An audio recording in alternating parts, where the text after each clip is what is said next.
虽然香港特首林郑月娥宣布暂缓修订逃犯条例，但民政方面表示，如果政府只还不撤，仍会呼吁市民继续上街抗议。周日，香港如期举行了第4次反修例游行。虽然香港政府宣布暂缓修订逃犯条例，但示威者要求完全撤回该法案，并要求特首林郑月娥下台。持续1周的示威活动中，已有80人受伤，包括22名警察，1人死亡。美国向联合国提出抗议，称反恐官员将访问动荡不安的东突厥斯坦地区，视为极度不适宜，表示此举恐怕有助北京将打压穆斯林少数族裔一事合理化。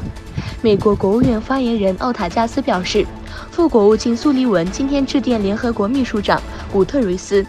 表达严正关切。声明说，有鉴于新疆发生前所未见打压维吾尔族、哈萨克族、吉尔吉斯族与其他穆斯林的行动，这类访问极度不适宜。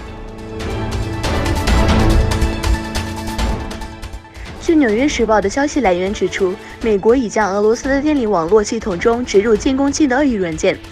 未来如果与俄罗斯间的网络战进一步升级的话，可以作为美方的威慑力量与筹码。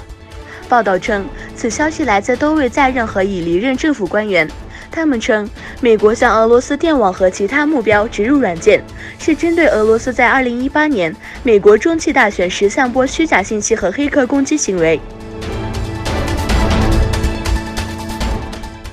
美国官员证实，美国的 MQ-9死神无人机在也门被胡塞武装组织击落。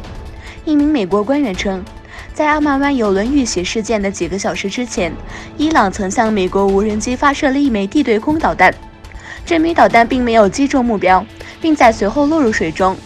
美军中央司令部发言人俄尔布朗称，美国的 MQ-9无人机在事发前观察到伊朗船只靠近邮轮。这名官员说，就在袭击发生前几天，曾有另一架 MQ-9无人机在红海地区被击落，而美方认为击落者是使用了伊朗导弹的胡塞武装。